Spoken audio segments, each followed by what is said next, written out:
Welcome to சின்ன vlog. இன்னைக்கு எங்கள் வீட்டில் எக் கிரேவி பண்ண போகிறோம். எப்படி பண்ணுறது பார்க்கலாமா? எங்கள் அம்மா பாத்திரம் கழுவிட்டு இருக்காங்க, அதனால தான் சவுண்ட் வருது. என்ன இன்க்ரீடியன்ட்ஸ் பார்க்கலாமா? எக் கிரேவிக்கு தேவையான பொருட்கள் பார்க்கலாமா? 5 அரைச்ச தக்காளி, 2 வெங்காயம், 2 பச்சை மிளகா, தேவையான அளவு கொரியண்டர் லீஃப், மஞ்சத்தூள், உப்பு, மிளகாத்தூள், எண்ணெய். முட்டை பாயிலிங் ஆகிக்கிட்டு இருக்கு. இங்கே சோறு ஆயிடுச்சு. இதில் எண்ணெய் ஊற்றி வச்சுருக்காங்க, மிளகாத்தூள் போட்டாங்க, மஞ்சத்தூள், திரும்ப மிளகாத்தூள், முட்டை, வேக வச்ச முட்டை.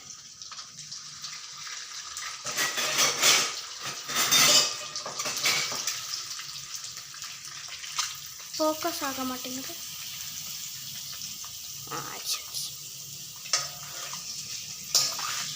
பண்ணும்போது பார்த்து பண்ணணும்.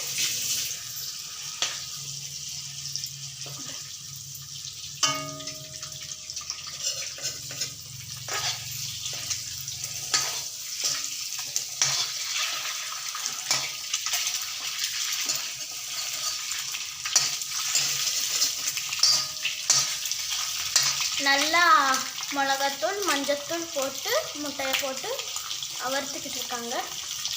தேவையான அளவு உப்பு.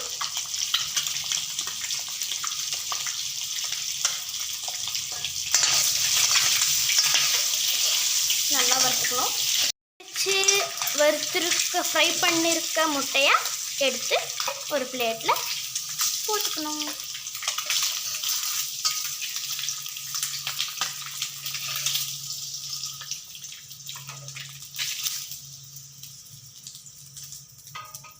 இப்போது இதே கடாயில் கிரேவி பண்ணுறோம். எண்ணெய் பத்தாது, கொஞ்சம் ஊற்றிக்கணும். எண்ணெய் பத்தாது, கொஞ்சம் ஊற்றிக்கணும். கிரேவி இல்லை அதனால்.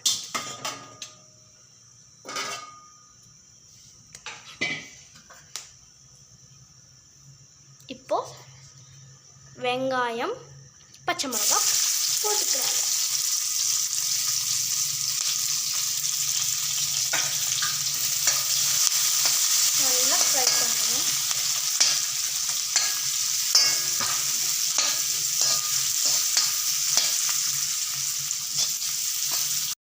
நல்லா ஃப்ரை ஆகிடுச்சு.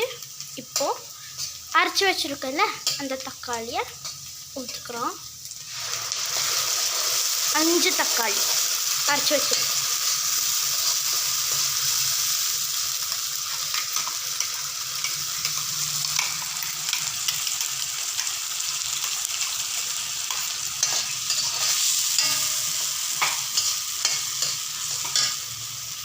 இப்போது மஞ்சத்தூள் ஒரு 1/2 ஸ்பூன் மஞ்சத்தூள், கொஞ்சம் எங்கள் வீட்டில் பண்ணுற வீடியோ போய்கிட்டு இருக்கு.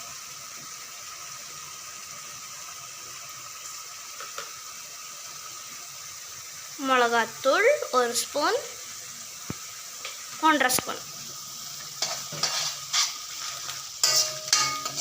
சாம்பார் தூள் 1 ஸ்பூன்,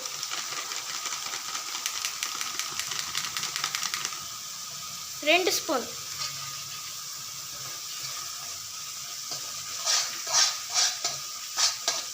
சொல்லி போடுமா. தேவையான அளவு உப்பு, கல்லுப்பு.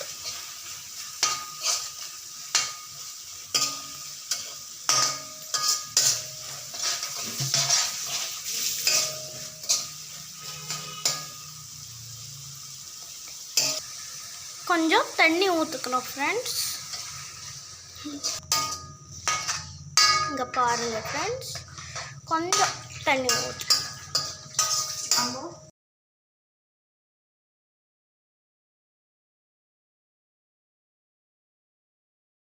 அது கொதித்து வந்த உடனே நம்ம ஃப்ரை பண்ணி வச்சுருக்கோம்ல முட்டை, அதை போட்டுக்கணும். மூடி வைக்கணும். ஒரு 5 நிமிஷம் மூடி வைக்கணும். 5 நிமிஷம் ஆயிடுச்சு ஃப்ரெண்ட்ஸ். இப்போ லாஸ்ட்டாக கொரியாண்டர் லீஃபை போட்டுக்கணும்.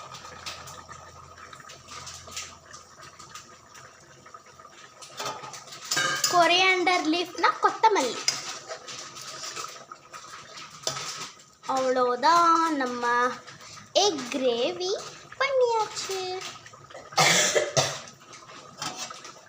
ஓகே, பாய்.